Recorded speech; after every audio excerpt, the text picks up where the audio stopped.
நாம் இந்த பதிவில் எதை பற்றி நம்ம பார்க்க போகிறோம் அப்படின்னா, சாதாரணமாக நம்மள பலருக்கு கழுத்து வலி அப்படிங்கிறது வருது. அதை பற்றி தான் நம்ம இந்த பதிவில் பார்க்க போகிறோம். இந்த பதிவு பிடிச்சிருந்தால் லைக் பண்ணுங்க, ஷேர் பண்ணுங்க, சப்ஸ்கிரிப்ஷன் கொடுங்க. நீங்கள் எல்லோரும் நிறைய கமெண்ட்ஸு லைக்ஸ் எல்லாம் கொடுக்குறங்கோ, சப்ஸ்கிரிப்ஷனும் நிறைய கொடுங்க.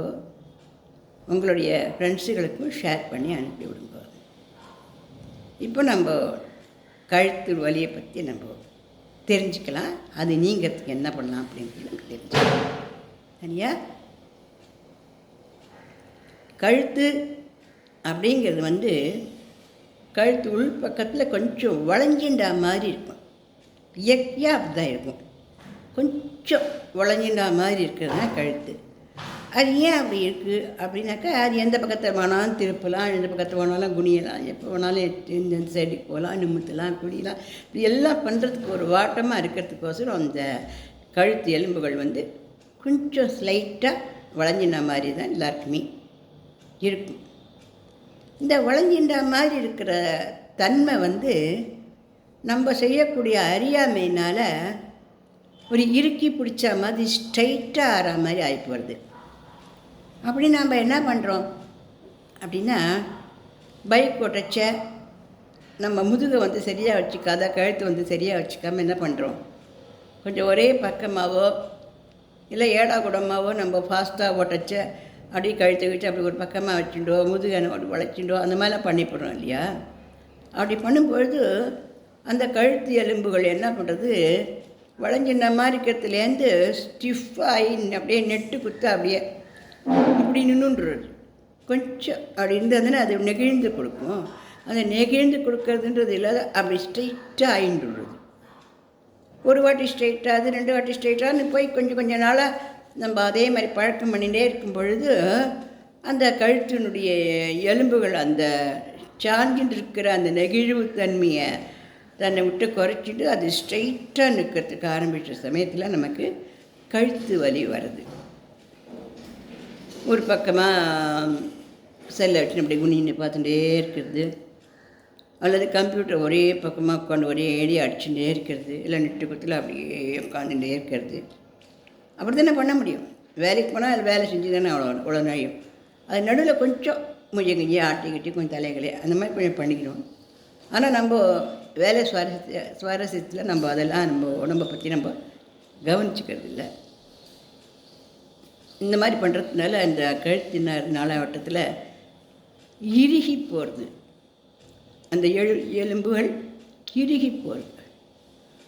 கழுத்து நிஜமாக தேஞ்செல்லாம் போகாது, கொஞ்சம் இறுக்கிக்கிறது. அந்த சதைகளெல்லாம் கழுத்தை இறுக்கிக்கிறது. இதனால் நமக்கு கழுத்து வலி அப்படிங்கிறது வருது. அதாவது கழுத்தினுடைய ஃப்ளெக்சிபிலிட்டி, கழுத்தினுடைய நெகிழ்வுத்தன்மை குறைஞ்சி போகிறதுனால கழுத்து வலி நம்மளுக்கு எல்லாரும் வருது. நம்மள 3/4 பேருக்கு கழுத்து வலி இருக்குது. ஆனால் இந்த கழுத்து வலியை நம்ம சாதாரணமாக நினைக்கக்கூடாது.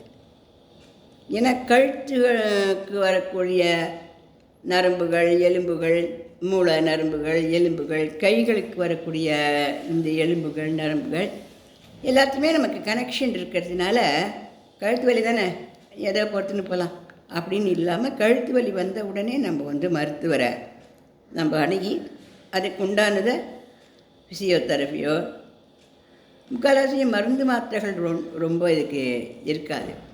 இதனா ஃபிசியோதெரபி இல்லைன்னாக்கா எதனா ஆயில், இந்த மாதிரியான மசாஜு, அப்புறம் நம்ம உட்காரக்கூடியது, நிற்கக்கூடியது, தலையை எப்படி வச்சுக்கணும், அந்த மாதிரியான ஒரு சரி எக்ஸசைஸுகள் இதெல்லாம் தான் சொல்லுவாள்.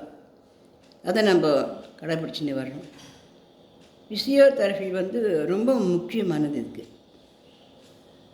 ஃபிசியோதெரபியில் அவள் என்ன பண்ணி விடுவான்னா, அந்த ஸ்ட்ரெயிட்டாக போன அந்த எலும்புகளை கொஞ்சம் மறுபடியும் கொஞ்சம் வளைஞ்சி கொடுக்குற மாதிரியான ஒரு சுபாவத்துக்கு கொண்டு விட்டுடுவாள் நமக்கு.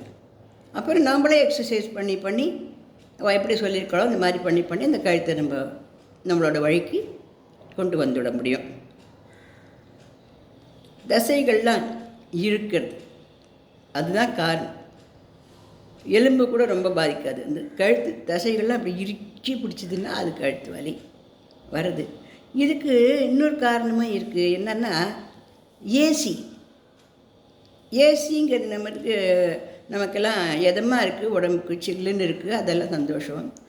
ஆனால் அந்த சிலிப்பு என்ன பண்ணுறது, தசைகளெல்லாம் இறுக்கி பிடிக்கிறது. சாதாரணமாக வயசானவா ரொம்ப முதியவர்களெல்லாம் ஏசியில் படுத்துக்கிறது ரொம்ப வசதி இல்லை. ஒரு அரை மணி நேரம் படுத்துனா அப்புறம் ஏசி ஆஃப் பண்ணிவிட்டு அவள் அந்த சிலிப்பில் தூங்கிறது தான் ரொம்ப நல்லது. இது நான் ஒரு பதிவில் கூட நான் கொடுத்துருக்கேன். நாம்பளாம் அதாவது ஒரு 40, 50, 60 இந்த மாதிரி வயசுகள் இருக்கிறவெல்லாம் கூட ஏசியிலேயே இருக்கணும் அப்படின்னா கூட கொஞ்ச நாளைக்கு ஒரு தடவை இந்த ஏசி ஆஃப் பண்ணி கூட வச்சுக்கலாம். இப்படி ஆஃப் பண்ண முடியல, ஆஃபீஸ்லலாம் ஆஃப் பண்ண மாட்டா இல்லையா, அப்படி இருந்தால் கூட சூடாக வெந்நீர் நம்ம என்ன பண்ணலாம், வீட்டுக்கு வந்தப்புறம் ஒத்தனம் கொடுத்துக்கிறது, அந்த மாதிரிலாம் பண்ணி உடம்பை மட்டும் இந்த சுடுகைக்கு நம்ம உடம்பை கொண்டு வந்துடணும். சில்லுன்னு இருக்கிற மாதிரியா நம்ம வச்சுக்கக்கூடாது. அந்த சிலிப்பு, அந்த குளிர்ச்சி அந்த தசைகளை இறுக்கி பிடிச்சி வலியை கொடுக்கறது.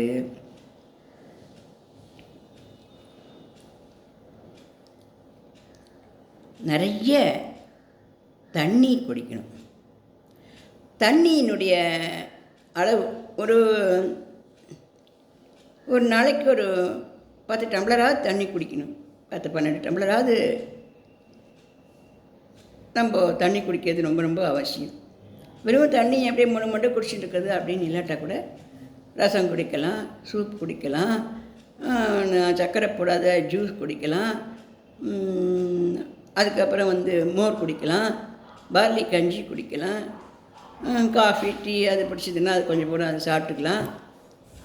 இந்த மாதிரி நம்ம அந்த காய்கறி சூப் சாப்பிடலாம். இந்த மாதிரி அந்த தண்ணி ஒரு 4 டம்ளர் சாப்பிட்லாம். இப்படி நம்ம ஒரு 12-13 டம்ளர் தண்ணியை ஒரு நாளைக்கு நம்ம உடம்புக்கு நம்ம கொடுத்துட்டோம்னா அந்த தண்ணி சக்தி இந்த வலிகளெல்லாம் நல்லா குறைச்சி விடும். இதுலேயும் உப்பு போட்டு லெமன் ஜூஸ் சாப்பிட்டோம்னா உடம்புல அந்த நீர் சக்தி ரொம்ப நல்லா நிறைய ஆகும். அதனாலே நம்மளுடைய வலிகளை நம்ம குறைச்சிக்க முடியும். குந்துமணி அப்படின்னு ஒன்று இருக்குது. நம்ம பிள்ளையார் சர்ச்சுக்கெல்லாம் பிள்ளையாருக்கு கண் வைப்போமே, ஒரு பக்கம் சிவப்பாக இருக்கும், ஒரு பக்கம் கருப்பாக இருக்குமே குந்துமணி. அந்த குந்துமணியை நம்ம நல்லெண்ணெயில் போட்டு நல்லா காய்ச்சிட்டு இந்த குந்துமணியெல்லாம் எடுத்துட்டு அந்த எண்ணெயை கழுத்தில் நல்லா போட்டு தடவினா கூட அந்த கழுத்து வலியில் நல்லா குறையும். இப்படி பல விதங்களில் நம்ம பண்ணி இந்த கழுத்து வலியை நாம் நீக்கிக்க முடியும். கழுத்து வலிக்கு மருந்து மாத்திரைகள் அப்படின்னு நம்ம போகிறத விட எக்ஸசைஸ்கள், நல்லா நிமிர்ந்து நேராக உட்காந்துக்கிறது, வேலை நிமித்தமாக நம்ம ஒரு பக்கமாக சாஞ்சின்னு இருக்கோம், ஒரே ஸ்ட்ரெயிட்டாக உட்காந்து பண்ணோன்னா கூட அந்த வேலையை முடிச்சப்பறம் கொஞ்ச நாளைக்கு இந்த கழுத்துக்கு இப்படியே தூக்கி இப்படியே தச்சு இப்படி பார்த்து இந்த மாதிரி நமக்கு நாமளே கொஞ்சம் இந்த கழுத்துக்கு எக்ஸசைஸ் கொடுத்துக்கிறது, சூடாக பானங்கள் கொஞ்சம் சாப்பிட்டுக்கிறது, லெமன் உப்பு போட்டு பிழிஞ்சு லெமன் ஜூஸ் சாப்பிட்டுக்கிறது, இந்த குந்துமணி தைலம் தடவிக்கிறது, இப்படிலாம் பண்ணி நம்மளுடைய கழுத்து வலிகளை நம்ம நன்னா நீக்கிக்கலாம். ஆனால் கழுத்து வலின்னு வந்ததுக்கு உடனே நம்ம மருத்துவர்கிட்ட அலட்சியம் செய்யாத உடனே போய் நம்ம மருத்துவ சிகிச்சை எடுத்துக்கணும். மருந்துகள் மாத்திரைகள் நிறைய கொடுக்காட்டாலுமே கூட அவள் சொல்கிற எக்ஸசைஸு அவள் கொடுக்குற அந்த ஃபிசியோதெரப்பிகளை நம்ம ஒழுங்காக கற்றுண்டு நாமளும் விடாமல் நம்ம அதை பண்ணிட்டு வந்தோம்னா கழுத்து வலிகள்லேருந்து நம்ம நீங்கி நல்ல ஆரோக்கியமாக நம்ம இருக்க முடியும். இந்த பதிவு பிடிச்சிருந்தால் லைக் பண்ணுங்கள், ஷேர் பண்ணுங்கள், சப்ஸ்கிரிப்ஷன் பண்ணுங்கள். நன்றி, வணக்கம்.